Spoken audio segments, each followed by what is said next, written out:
Well, ladies and gentlemen, ito po ang ating mga phonetics. www.v-league.ph is the league's official website. Like us on Facebook, follow us on Twitter, use the hashtag ShakeIsVLeague, at follow My Dugout, who has this report for you. Ikaw talaga, Noel, ayan ka na naman, nandadamay ka. Pero alam mo, according to coach siya, kanina pa nga lang, sabi niya, consistency talaga ang problema ng kanyang team.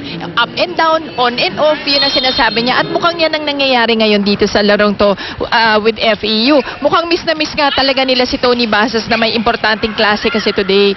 At dito naman sa PNP, alam mo, nakakatawa kasi si Coach Bob, hindi niya matago yung ngiti niya. Ang nasabi niya ngayon, kailangan lang malikot sa loob. At ang gusto niya mangyari, alika na, ipanalo na natin to. So back to you, Noel and Michelle. Malikot sa loob. Parang mahirap yatang interpret yung instruction na yung galing kay Coach Bob Malena. Concepcion ngayon going over to Marciano. At second ball, hindi na makukuha. Grabe mag-slide itong mga FEU players natin, Noel. Hindi mo lang knee pads naman sa tuhod. Right, walang knee pads. And I think most of them are below 120 pounds with the exception of Remy Palma. Di ba? Magagaang, maliliksi. Ang problema, yung liksi nila hindi nila nagagamit to their advantage as Remy Palma gets that cross-court runner to go. That's power for you. Above 120 pounds. Oh, yun na nga. Ito, isa pang more than 120 pounds si Genevieve Casugod who is back in front ngayon para dito sa FEU. Mikasas, the official ball of the ShakeIsVLeague. Remy Palma. Maikling serve ng Amote si Dave. As a libero, tanungan natin sa mga libero dito, anong pakiramdam na may sumasagasa sa harapan mo, alam mong bola mo na, tapos biglang may magdidig na, oy, akin yan na. Para ka inagawan ng candy, alam mo yun?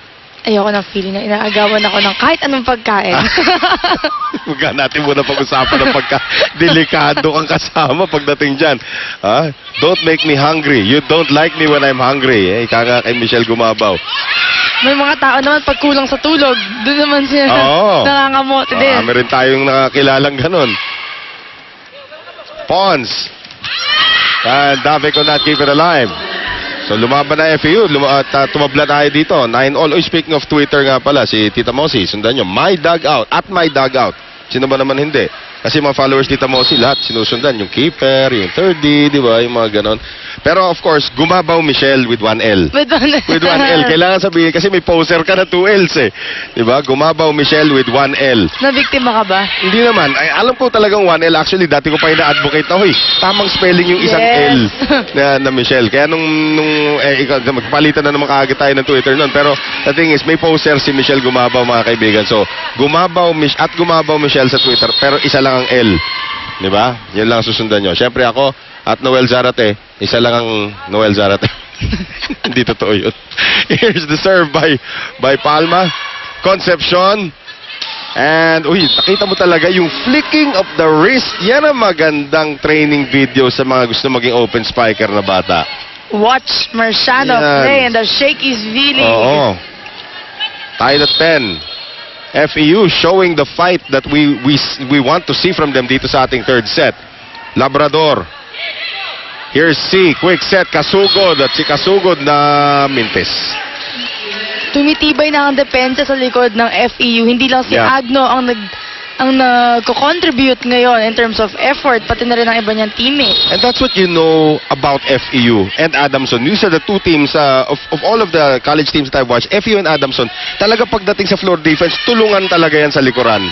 Ang liliksi nila, hindi ko alam kung bakit. Ano bang training? Anong secret? I don't know. Pero more noticed it in UST, rather on FEU and Adamson pagdating sa back row, backline defense. Ang layo na. Isipin mo yung difference sa size ng front line at saka backline. Mas malawak ang backline kaysa sa front line. So you have so much ground to cover. And FEU and Adamson traditionally are very good at that. But not this time. Si Molina na taga San Beda, sabi niya, hindi namin kayo nakikita sa NCAA. Sabi sa San Beda, gano'n kami. Pagdating sa front line. Pagdating naman sa NCAA, I think Perpetual is one of those. Well, all around naman ang kagalingan ng Perpetual. That's why they are a two-time champion in the NCAA. Here's Concepcion ngayon. Down the middle.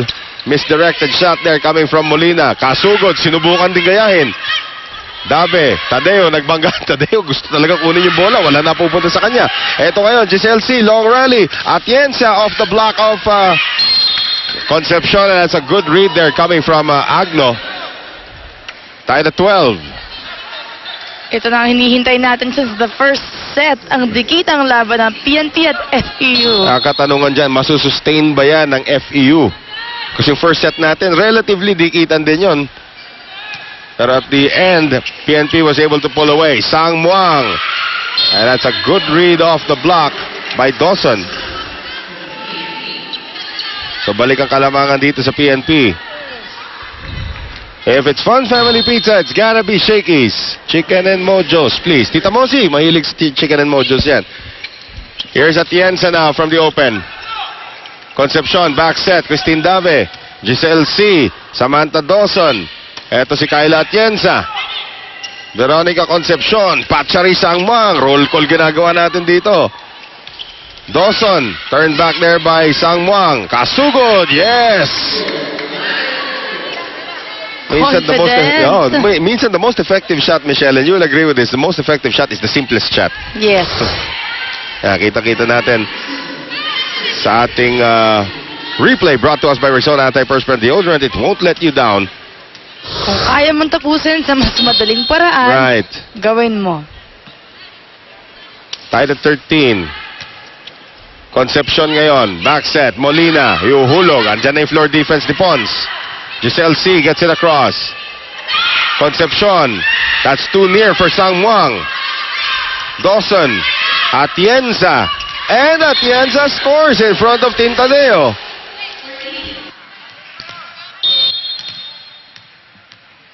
So 14-13. Isa lang naman ang kalamangan dito ng FEU. And they have a 2-0 lead. PNP does. Kasugod, sumali na rin sa floor defense dito. Remy Palma, that's a good drop. And no second ball coming. So Remy Palma continues her tirade pagdating sa scoring. At alam mo sino nahimik dito? Si Marciano. Ang nanahimik dito sa set na to. Tagal niya nasa likuran eh. Hindi maka-rotate Right. ang PNP. Here's Concepcion ngayon. Going to Patchari, Sang Muang off the block. Giselle C. keeps it alive. Kasugod. Free ball coming up from Palma. Dave. Concepcion. Quick set papunta kay Molina. Try to swipe it off of Palma. Palma trying to drop it and it works para dito kay Remy Palma. Galit na galit si Patchari Sang Muang. Hindi siya nakaabot doon. 3-point lead for FEU. Ako si Michelle Dutuin ng PNP Team at kayo'y nanonood ng Shakey's V-League Season 10 Open